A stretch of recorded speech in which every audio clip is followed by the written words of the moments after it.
He's been called the Oracle of Omaha, the Sage of Nebraska, and from a young age, he knew he would be rich. I could figure out when I was 10, if I had a fairly long life, I was going to end up with a lot of money.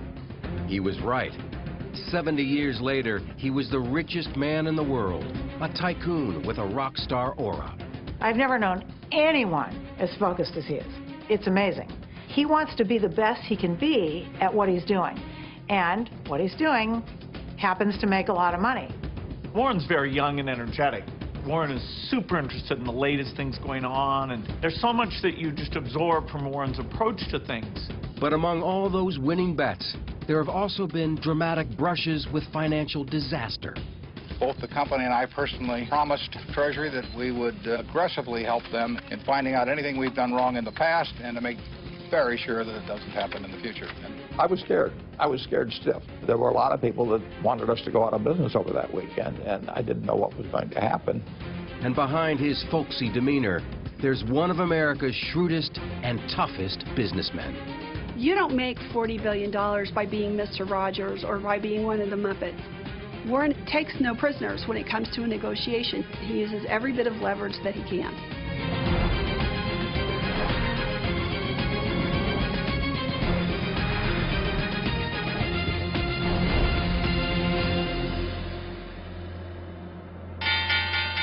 This is going to be one of those days that lingers in the mind. The Dow was down 200 or 300. Nobody knows what's in these bundles. A Category 5 test of our financial life. It was a terrifying moment in U.S. financial history. In 2008, some of Wall Street's biggest banks and investment firms were about to fail, threatening to take much of the world's economy down with them. Inside the citadels of money and power, desperate calls for help went out to the same person, as dramatized in this HBO TV movie. We're thinking of reaching out to Warren Buffett. Great. You and Buffett go back, right? Do me a favor and call him. Tell him leaving us rock solid. During the days that the financial crisis was unfolding, he was viewed as the go-to person. If you're in trouble, Warren Buffett can save you. For most of his life, Buffett avoided the Wall Street ways of risky speculation. In fact, he stayed far away from Wall Street itself. Warren really is a product of Omaha, especially in the era that he grew up there. The virtues of modesty, thrift, plain-spokenness, and Warren really exemplifies those. Warren Buffett still lives and works just a short distance from where he was born in 1930. And it was here in Omaha that he began his obsession with all things financial. It hit me right away. It was like kids that like to play the piano early or something of the sort. I always liked numbers. I knew I was going to be interested in stocks the rest of my life, but probably at the time I was, 8 or 9. I used to keep charts on all kinds of stocks when I was that age. My aunt gave me a world almanac, so I memorized the population of all cities of any real size. But I just like numbers. It was not limited to business numbers at all. Buffett also had the uncanny ability to remember all those numbers and how they fit into the big picture, a skill that would be the bedrock of his later success. Former Wall Street analyst Alice Schroeder is the author of The Snowball, Buffett's authorized life story. Warren grew up in the Great Depression. The family did not have money at all because his father had lost his job as a stockbroker. And so around the dinner table, money was what they talked about. But Buffett wanted to do more than talk. My grandfather had a grocery store, and I used to buy Coca-Cola from him in 6-packs for a quarter and sell them for a nickel each. I sold the Saturday Evening Post door to door. I sold Ladies' Home Journal. I had all kinds of little ventures, not all hugely successful, I might add. I liked doing business early on. Journalist Roger Lowenstein wrote an early biography of Warren Buffett. Then he gets into more exotic things. He collects golf balls. He gets other kids in the block to do that with him. They collect golf balls and resell them. He's picking up stubs at the racetrack when he's 10, 11, 12, because some of them haven't been used yet. He grows up knowing he wants to make money. Investing in business comes later, but it's in him. Buffett made enough from these ventures to do what, until then, he had only dreamed of doing, playing the stock market. First stock I bought was City Service Preferred. It was a stock that had passed the dividend for how many years? 20 years or something like that. And so it had large accumulated dividends, and it was selling at 38 1/4, and I bought 3 shares. I went all in. That was my entire net worth. At the same time, Buffett's stockbroker father, Howard Buffett, had won a seat in Congress as a conservative Republican, and in 1943, he took the family to Washington. It was a chance for Warren to start a new business, delivering papers for the Washington Post. Well, I started with a couple of routes because I was good about delivering papers on time. So then they gave me these absolutely prime routes. Got up to where I was making probably $150 a month or something, which was a lot of money. And I was making it all before I went to school in the morning, so it was good. Savings from those paper routes became the seed money for his later empire. I'd made $9,800, and I made most of that delivering papers. I delivered about 500,000 papers, and I made about a penny a piece. So I made about $5,000 for the delivery of papers. After high school, he was ready to go full-time as a businessman and investor, but his father convinced the 16-year-old Buffett to go to college first. At the Wharton School of the University of Pennsylvania, he roomed with fellow Nebraskan Charles Peterson. He was very immature. He wore tennis shoes, or if he wore shoes other than that, he had a hard time having them both be the same color. He may have a black and a brown shoe on and never know the difference. Hair messed up. But Buffett was way ahead when it came to academics. Every day after class, I'd spend so many hours studying. Warren, on the contrary, picked up the books that were applicable to him and sat there and flipped through them page by page. And he might be through 2 or 3 courses in a couple of weeks. He had a photographic mind. I did not. And Buffett had a unique way of spending all those hours he did not have to study. At that time, he was crazy about Al Jolson. And he'd play those records, Mammy, Mammy, how I love you, Mammy, and mimicking it an hour after hour. And what other songs, at that time I was ready to go crazy. And when he wasn't singing, Buffett was getting his first taste of political activism. I was president of the Young Republicans Club at the University of Pennsylvania, and I even ran for delegate to the National Convention one time as a Republican. After breezing through college, Buffett went to interview for Harvard Business School.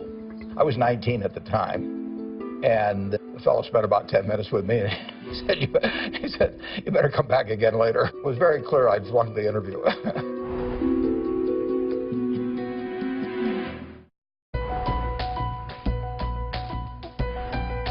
After being rejected by Harvard, Buffett set his sights on Columbia's business school, where Wall Street maverick Benjamin Graham was a professor.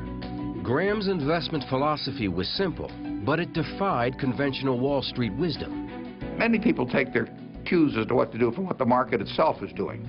But Graham would tell you that the market is there to serve you, not to inform you. And basically he was saying the market will be wrong. Now that flies in the face of what a lot of other people think. But Graham would say that sometimes the market is very, very wrong. And if you look at the prices of stocks as buying pieces of businesses, you will be able to recognize when the market is very wrong. Graham's way was to find undervalued stocks that were off the radar. And Buffett became his most devoted disciple. He taught us to find a dollar bill that was going to be, you could buy for 50 cents, but the dollar bill wouldn't necessarily increase in value very fast. And I analogize that to essentially walking down the street looking for cigar butts with one puff left in them, and they weren't very attractive, and there was maybe only one puff in them, but they didn't cost anything. Armed with the Graham philosophy, Buffett headed back to Omaha to start his own business. He said, I'm going to form a partnership. And he said, would you want in? I said, sure I do. There was only 7 or 8 people in that original partnership. Convincing people beyond the first 7 investors got rockier. My sales pitch wasn't very effective. I was 20 years old. I looked like I was about 16, and I probably behaved like I was about 12. So I would go around and call on people. They were always nice to me. But I would see a Mr. Smith, and I would go through all of these facts and figures about why you should buy some stock. And when I got all through, in my head, I would count to 3. I would go 1, 2, 3. And then Mr. Smith would say, "What does your dad think?" And I would always want to hit him. But It was frustrating. Buffett knew that he had to be a better salesman, so he turned to popular self-help guru Dale Carnegie. well, I had to be able to communicate with people better, and I mean in groups particularly. I just knew that I couldn't go through life terrified of public speaking, and I'd heard about the Dale Carnegie course. And he applied those lessons when he began dating hometown girl Susan Thompson. I mean, I proposed to my wife during the Dale Carnegie course. So I mean, I got my money's worth right during the course. I had the intellect to succeed, but I did not have the persona. I was not put together as a person until I met her. Buffett was finally ready to put his career in gear. He was picking stocks that others were ignoring, and his stocks kept going up. Little by little, word spread around Omaha that the kid knew what he was doing. He's devouring every annual report, and they stay devoured. He remembers them, and he's got these balance sheets in his mind so that if a stock gets cheap, 3 years later, he remembers what the fundamentals of the company are. This is a buy now. In the first 5 years that Buffett was in business, the Dow rose by 74%, while Buffett's investments had gone up 250%. In 1961, at the age of 30, he reached millionaire status. Friends like Stan Lipsey saw that he was still operating as a one-man band. His study was right off the bedroom in their house. He wasn't even in an office building at that point. And they had 3 kids. And people joke about Warren not knowing his kids, and that's, of course, a great exaggeration. But the fact of the matter, Susie stabilized the family so that Warren could do the studying that he needed. His wealth was growing rapidly, but you couldn't tell that from the way the family lived. Their home, which Buffett still lives in, was bought over 50 years ago for $32,000. His children all went to public schools. Susie Buffett is the eldest of 3 Buffett children. We grew up in a way that I think is probably different than most kids if you've got a dad who has what my dad has. I mean, we didn't get cars when we turned 16. We didn't live any differently, really, than most of the other kids we knew. The biggest change in the Buffett household was that Warren was moving away from the staunch republicanism of his father. Civil rights had the biggest effect on changing my views on politics. Neither party necessarily covered themselves with glory on it, but it was clear to me that a basic change, a really basic change in civil rights was called for, and the Democrats seemed to be much more attuned to that than the Republicans. And Buffett was about to make an even bigger change in his professional life.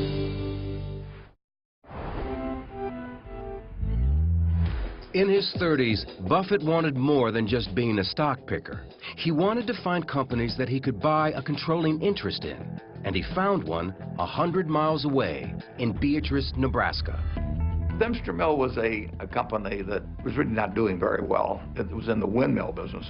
Windmills now have come back, but it was not a good business to be in 50 years ago. But the stock was selling very cheap, so I started buying stock in that. It was a business that had built up a lot of inventory that it didn't need, and it had a labor force that was too big. So it was a company that just needed to be downsized. And of course, the town that it was in was very small, and it was the main employer. 100 people lost their jobs, and Buffett took the heat. What it taught Warren Buffett was that he did not want to get involved anymore in businesses that had labor problems, where he would have to fire people, where he would have to get involved personally in the management. He wanted somebody else to do that. It became another guiding principle of Buffett's evolving master plan. Buy businesses whose management you trust enough to leave in place. Buffett's next big investment also looked like a potential failure. It was a textile mill called Berkshire Hathaway, whose stock was selling for $7.50 a share. We bought a textile company that was destined eventually to go out of business, just like every other New England textile company did. It was a mistake. Glenn Tung is a managing partner for T2 Partners. Berkshire Hathaway was not a good business. They didn't have a competitive advantage that allowed them to earn a sufficient return on the capital invested in the business. So while they were profitable to some extent, that profitability was inexorably being squeezed. When the cash was extracted out of Berkshire Hathaway, it was reinvested. First, major reinvestment that was enormously profitable was the insurance business, and that drove everything that Berkshire Hathaway did from then on. Andrew Fry is a reporter for Bloomberg News. So he moved the company basically from textiles to insurance. And part of the reason was because the industry itself generated profits, but also because through the premiums that they gathered up from their policyholders, Buffett was able to take that and make his stock investments. It's called the float. Money comes in interest-free from insurance premiums, which then gets invested in other businesses. And while the textile mill eventually died, he kept the name Berkshire Hathaway, which would live on as the name of his soon-to-be multi-billion-dollar company. Rather than try and rename it every few years based on what I've just bought, why not just stick with the original? People know what Berkshire Hathaway is about. It says so much about him, about Buffett, that he sticks with Berkshire Hathaway. Anyone else, they would have gone to, BH, Diversified Resources. He likes it. He likes the history of the company. He's not a changeling. Buffett was now on a roll, buying bargains like See's Candies and Blue Chip Stamps, a popular shopper's loyalty program of that era. Like the insurance business, it delivered interest-free cash that could be used for future investments. I think I have just enough books. It's quite a business. And he'd found a professional partner who was as market-savvy as he was, Charlie Munger, who was working as a lawyer when the two first met.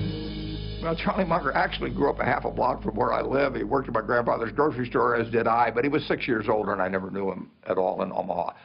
And then through a mutual friend, we got introduced. In about 10 minutes, I knew that this guy and I were going to do a lot of things together over the years. When I met Warren, he immediately started telling me how much better his way of making a living was than mine, and that I was too smart to stay in such a silly business as law practice when I could go into his business of running an investment partnership. And it took me about 2 or 3 years to realize he was right. In the late 1960s, Wall Street was in the midst of an unprecedented boom. Stock prices were soaring as everyone rushed into the stock market. But for Buffett, it was time to get out. I was running a little over $100 million and had a lot of happy partners. And I wrote them a letter and I said, I don't know how to play in this game anymore. The valuations have gotten to where I can't find things. I terminated my partnership in 1969. It seems counterintuitive, but Warren has always quoted Gus Levy, who said, "Be greedy when others are fearful, be fearful when others are greedy." And Warren knew that the party would come to an end and at some point the bubble would burst. Buffett was 40 years old and was worth more than $25 million. But without the partnerships to oversee, he started getting restless, and in 1973 made a fateful decision to buy into a California bank called Wesco. The problem was, Wesco was in the middle of a merger deal with another company. And the next thing you know, the company that was going to buy Wesco complained to the Securities and Exchange Commission that Warren was trying to bust up their merger, which would have been illegal. And so an investigation launched. The SEC went through every nook and cranny of Buffett's businesses, and what they saw alarmed them. Buffett and Munger's investments were a complex spiderweb of ownerships and cross-ownerships. We had drifted in since we had several companies, so the whole thing looked like so much spaghetti that had been done for some evil master purpose. We didn't feel we'd done anything improper, but there were a lot of rules, and the question was whether we'd violated any of them. Stanley Sporkin was director of enforcement at the SEC. Anytime you find that things are so wired that they take a long time to be able to understand them, that types of activity like that raises a suspicion that maybe somebody is doing that to get away with something. What also raised investigators' suspicions was that Munger and Buffett were offering Wesco shareholders a higher price for their stock than they could get on the open market. So we just kept buying until our allotment ran out at 2 or 3 points higher than we had to. Well, that was a very eccentric thing to do, but we thought it was the right way to behave. And the SEC went berserk. You can't manipulate a stock. In other words, you can't take actions for the sole purpose of causing that stock price to increase. And if you do, it violates the law. The accusations stung. The Wesco investigation was really the first time that anyone had ever challenged Warren Buffett's reputation. And he responded to it almost as though a rattlesnake were about to bite him, because it really threatened his career. Trying to head off disaster, Buffett's lawyer made an unorthodox appeal to Stanley Sporkin. And saying, look, Stan, even though this doesn't look good from your standpoint, I want you to take into account the character of the individual. In my view, meaning Rickershauser view, he probably is going to be the #1 person in the financial services industry of all time. The appeal worked. Buffett's company, Blue Chip Stamps, was fined just over $100,000, but no charges were filed against Buffett. So he became even stricter, even more proper in his behavior and in worrying about his reputation.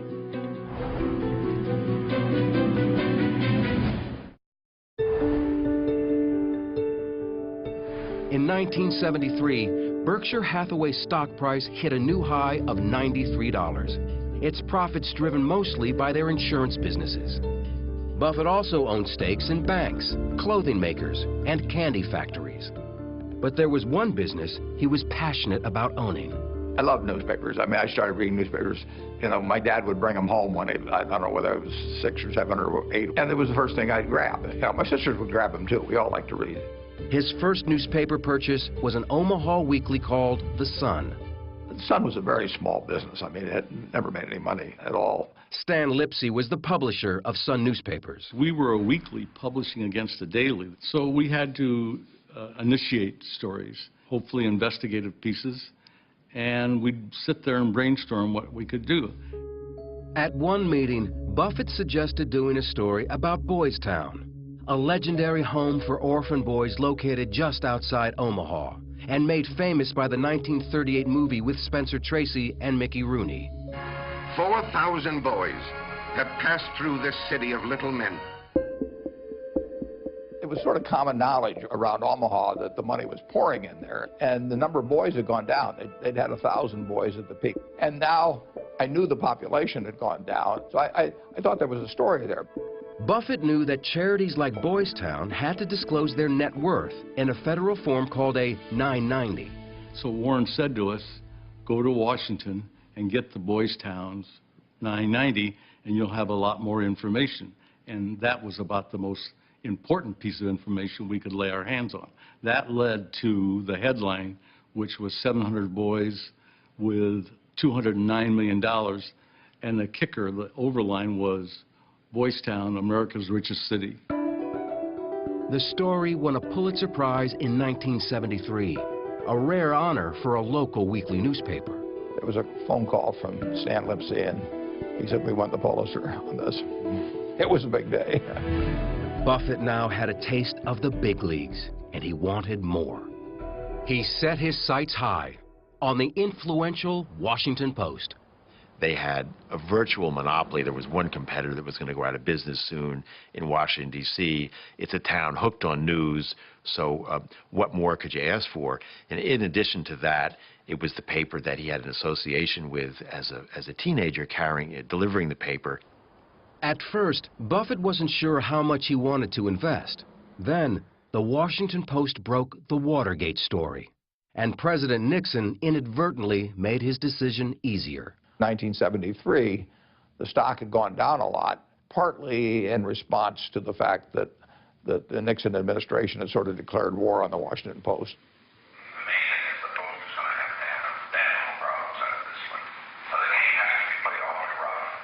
The stock eventually fell, I think, from 38 to like 15 or so, and we bought a lot of stock in a very short period of time. I mean, people were barreling out of the stock, big institutional investors. And the interesting thing is when we were buying that stock at $20 a share, if you'd asked the people who were selling it to us how much the company was actually worth the businesses, they would have said $100 a share. But they sold it anyway. I salute the Nixon administration for stirring up the dust at that time. Buffett's rule had always been to keep his distance from his company's managers and executives. But that was not the case at the Washington Post. where publisher Katharine Graham became his social partner and confidant. What Katharine Graham offers to Warren Buffett is a seat at the larger table. Suddenly, he's at dinners with Henry Kissinger, and suddenly he's not just an investor from Omaha. He's a part of the scene in Washington. He's meeting Ben Bradley, the President of the United States. This was not his world, and Katharine Graham was really his entree into that world. She was in a business that fascinated me, so she would invite me to these various Washington parties, which were interesting. I saw parts of the world that I wouldn't have seen otherwise if we hadn't become friends. But as Buffett's social circle widened, his wife Susie was feeling increasingly isolated back home and made a bold decision, unusual for a Midwestern housewife of that era. She was not divorcing Warren, but she left Omaha for San Francisco to pursue a new life and a new career as a singer. I get why she moved. My dad was getting more famous, and my mother was so not the Mrs. Warren Buffett type at all. You are in a fishbowl, and everybody wants stuff from you, and it's just, it's not so much fun, really. Their relationship never changed at all. They were completely in love with each other. They talked 5, 6, 7, 8 times a day. They traveled together. She just couldn't live here. To make sure that Warren was taken care of in her absence, Susie turned to her friend, Astrid Menks. Susie knew what a solid, warm person Astrid was, and she sort of asked Astrid to look out for Warren, and that's how they got to know each other. Within a few months, Astrid moved in. It's very unorthodox. A lot of people, I'm sure, talked about it and had all kinds of lovely things to say about how weird it was. But I also think, you know what? It's nobody's business what goes on in somebody else's relationship. It worked for the three of them. It worked. Buffett was adjusting to his new domestic arrangements, and his success as an investor in the Post sparked a desire for full ownership of a daily metropolitan paper. He looked at a number of them. The Buffalo Evening News, that was called then, became available. At $33 million, it was Buffett's largest investment yet. The Evening News was one of 2 Buffalo dailies. Unlike the competition, it didn't have a Sunday edition. The competition, Courier Express, had a morning paper that was sort of flimsy, but they had Sunday, which was a hell of a paper, and Warren and I both knew that Sunday was only going to get stronger and that you had to have a Sunday paper. I knew that we faced extinction unless we got into the Sunday newspaper business, and so I did that within, I don't know, 6 or 8 months after we bought the paper, and at that point all hell broke loose. All hell broke loose when Buffett's competition, the Courier Express, took him to court on an antitrust charge. Daniel Mason was a lawyer representing that paper. It was very hard, we said, to justify a $33 million purchase price based upon the revenues that the News had, unless the News wound up being a monopoly newspaper. A federal judge put a halt to Buffett's Sunday strategy, and advertisers began deserting his paper. He's losing money hand over fist. It almost becomes, just a huge sinkhole. But Buffett didn't back down. We knew that it was not going to be a long-term position to expect 2 papers to survive in Buffalo. Eventually, one of those papers was going to lose out, and the other paper was going to be a hell of a success because their financials would change. The fight went on for months until the judge's order was overturned. Buffett's competition soon went out of business, and Buffett's paper went on to become hugely profitable. You don't make $40 billion by being Mr. Rogers or by being one of the Muppets. Warren takes no prisoners. He uses every bit of leverage that he can.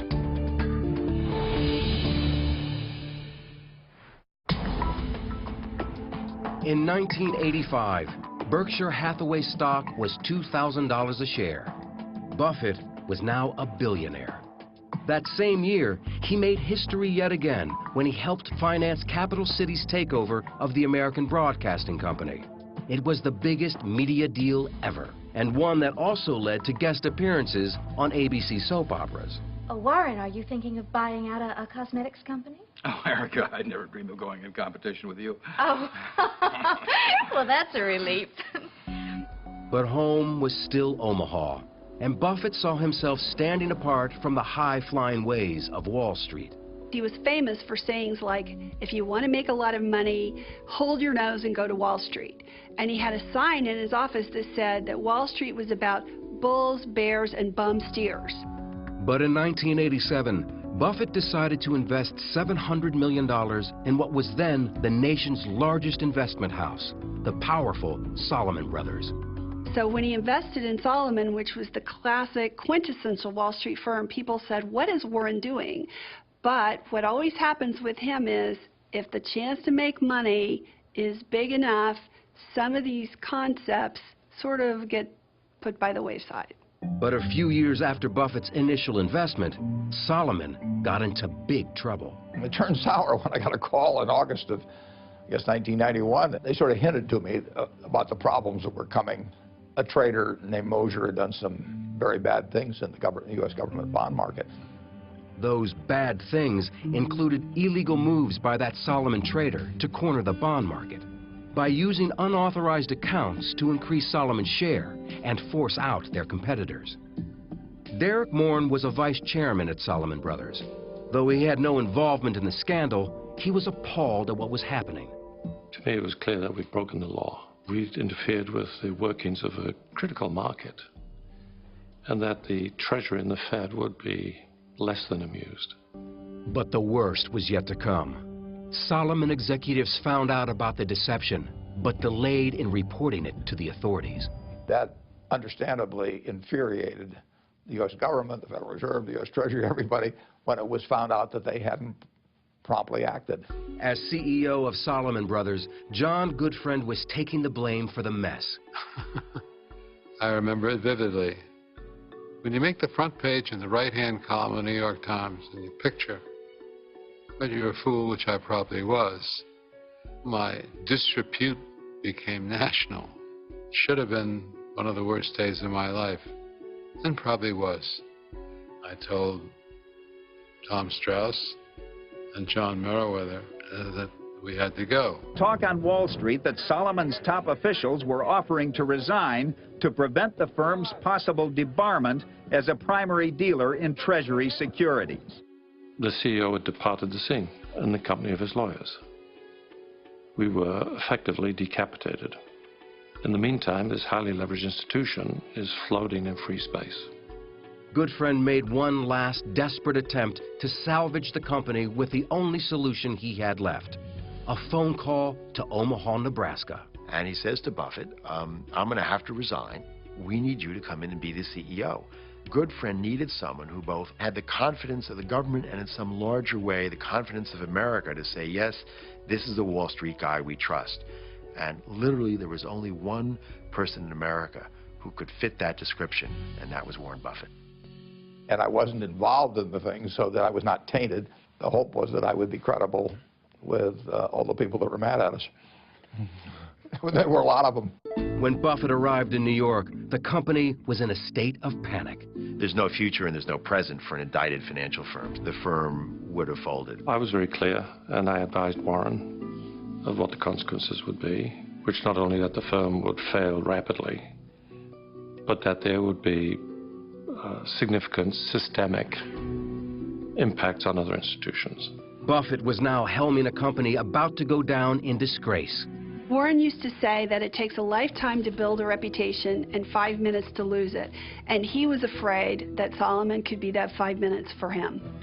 It was August 18th, 1991. Treasury Secretary Nicholas Brady had ruled that Salomon was out of the bond business.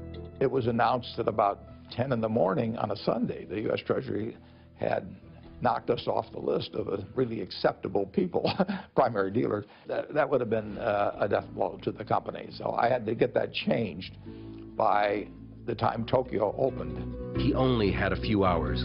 Once the Tokyo markets opened, the firm's fate would be sealed. The Japanese banks could have begun a run on the bank by selling our stock, by liquidating their positions with us, by demanding cash they could very quickly drain the firm of its capital and its liquidity. That momentum would transfer to the London market, and by the time New York opened, we would have been in acute crisis. Buffett called longtime confidant Charlie Munger into New York for an emergency meeting. I will never forget that as long as I live. That was the most awesome moment in my life, because that would have been a national calamity. And it looked for a long time as though the government was just going to say, the hell with you, Solomon. Warren Buffett spent the entire day in frantic phone calls to Washington, trying to get the feds to back off. I was scared stiff, and it probably came through in my voice when I was talking. I was talking to Nick Brady, who was the Secretary of the Treasury, and Jerry Corrigan, who was the head of the Federal Reserve of New York. And these people were undeservedly, understandably, furious with what Solomon had done. And there were a lot of people that wanted us to go out of business over that weekend, and I didn't know what was going to happen. At the 11th hour, there was one final call with Nicholas Brady. There was a big emotional catch in Warren's voice when he was talking to Nick. And I think Nick realized that if he's that disturbed by this, maybe he's right that we should back off just a little. He didn't have to back off very much, just a little bit. And it prevented the calamity. A visibly shaken Buffett faced dozens of reporters waiting in the Solomon Auditorium. The Treasury saw the Solomon Inc. Board of Directors today take some major steps to install new management. Both the company and I personally promised Treasury that we would do everything we could do to aggressively help them in finding out anything we've done wrong in the past and to make very sure that it doesn't happen in the future. And they want that, and they need it, and they're entitled to it. Buffett emerged the hero, his reputation more exalted than ever. Warren Buffett meeting with the financial community, signing autographs. They love him. The man with the squeaky clean image who's trying to clean up the mess at Solomon Brothers. I'm going to be the American Bar Association's Man of the Year. I mean, we are spending a lot of money on legal fees. John Goodfriend found himself cast as the heavy. You need a villain. Somebody who led all these people astray and did all kinds of bad things. But I didn't see how I could fight it. I couldn't put Solomon at risk. Warren and Charlie were not our advocates in this situation. They maintained their purity, and we were down in the dumps. Life. But Warren's work wasn't over. To seal the deal, he had to personally take charge of cleaning up at Solomon Brothers. It was miserable. I was there 9 months and 4 days, and it's not an accident that I can tell you 20 years later exactly how long I was there. But it was important that it get done. I wouldn't wish it on anybody, and I wouldn't wish what happened to the firm, you know, on anybody. But in a sense, I learned a lot.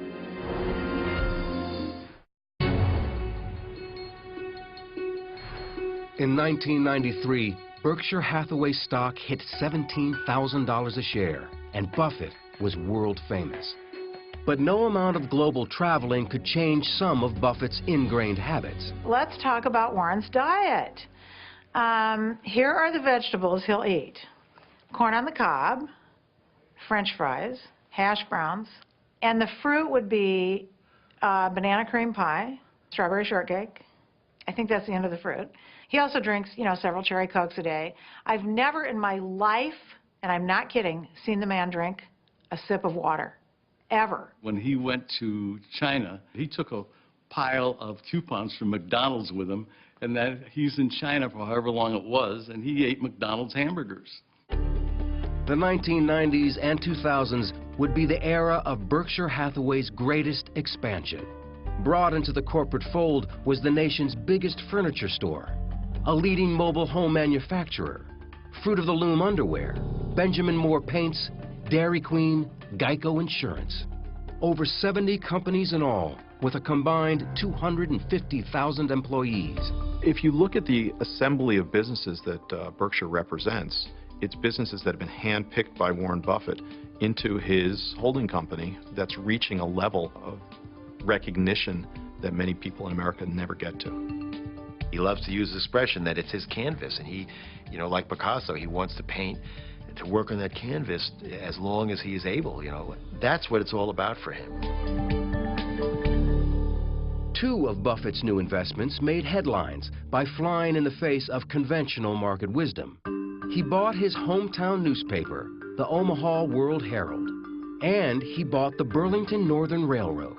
Suddenly, Warren Buffett invested in it, and wow, railroads were the hot thing because they had all these virtues that somehow nobody recognized. That is the thing that Warren Buffett has done over and over, is he invests in something and then everybody looks at it and says, I saw it there. Why didn't I recognize these things all along? In Omaha, Berkshire Hathaway's annual meeting has become a place of pilgrimage for tens of thousands of shareholders. It's really an amazing thing. The stadium is filled, and the spotlights are on a small folding table with two 80-year-olds at that table, and those two 80-year-olds have more stamina than anyone else in the room. Hi. They're dying to see Warren Buffett and hear what he has to say. His favorite thing, I think, that happens every year is the shareholders meeting, and he gets energized from it. He goes nonstop from Friday to Sunday night, and as the weekend goes on, he gets more energy. Can't explain it. It's got to be those burgers. In the 2000s, Buffett was worth tens of billions of dollars. Money he planned on giving away to a foundation to be run by his wife, Susie. But in 2004, Susie died of a stroke following cancer surgery. It was a huge shock for all of us. My dad, I can't explain how much he loved her and how much he relied on her. I am going to start crying talking about this. You know, he'll never totally get over it. None of us probably will, but she was really something very special. We had always sort of talked about things and planned things assuming he would die first. So when she died, it really was big. 2 years after his wife Susie's death, Buffett married Astrid Menks in a private ceremony. And he announced that he was pledging the bulk of his fortune not to his children, but to the foundation run by Bill and Melinda Gates. Bill Gates has been one of Buffett's closest friends since the early 1990s. So it was, you know, kind of phenomenal. It made us step up our ambition level, add a lot of things we wouldn't have been able to do. And so now every year, it's a gigantic gift that allows us to be double what we would have been without it. They're young, they're energetic, they work much harder at it than I would. I get to keep doing what I love doing. You know, and they're going to achieve the same things much better than I would. It's a perfect solution for me to get somebody else to do the work. I've always been good at that. But as his 80th birthday approached, an international crisis would open yet another new chapter in Buffett's life. Absolutely stunning morning on Wall Street. Lehman Brothers filing for bankruptcy. In 2007, a single share of Berkshire Hathaway stock hit an all-time high of $150,000. And people call this work. But the next year, the entire U.S. economy was in crisis mode. The Dow closed Monday's session down more than 500 points, with many of its financial institutions collapsing under mountains of debt. The dominoes started falling, and they were huge dominoes. They started falling at a pace that was breathtaking. The terrified bankers in New York needed emergency help from anyone that was still solvent. And it wasn't just money they needed.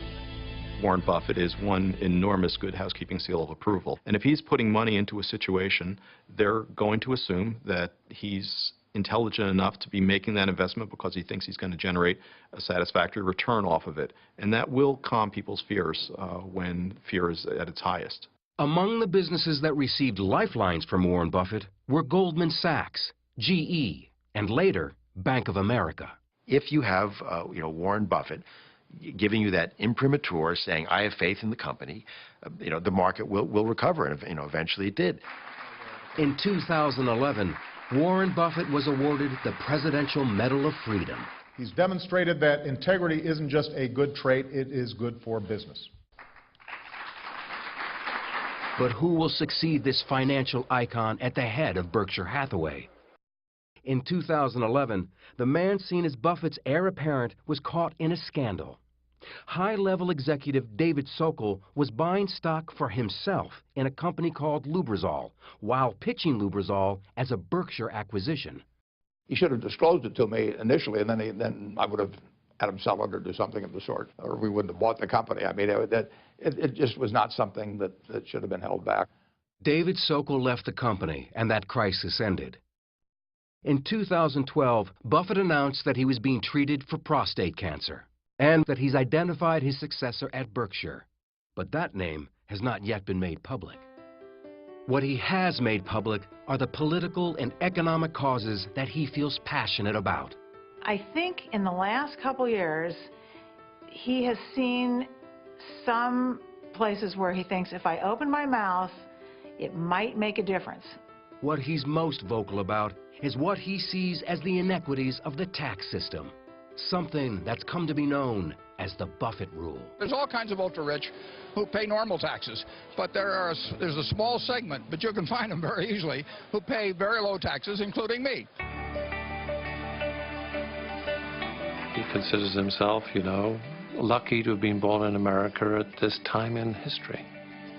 Buffett is just a unique character who came along in a period when America became fascinated with finance, who did it better than anybody. You know, he's been able to bring Wall Street back to Main Street in a way that I don't think we'll ever see again. I think he's one of the most memorable people I've ever met. He's touched a lot of lives with what he's done, and everybody that he's dealt with has made money doing it, and it's improved their life. There are really no people like Warren where, you know, we should sit back and benefit from the deep thinking he's done about business since he was very young. I think it's all about, I'm the world's greatest investor, and I've got $40 billion to prove the point. I just have a great time every day. I mean, I am getting to do exactly what I want to do in life. You know, it doesn't get any better than that.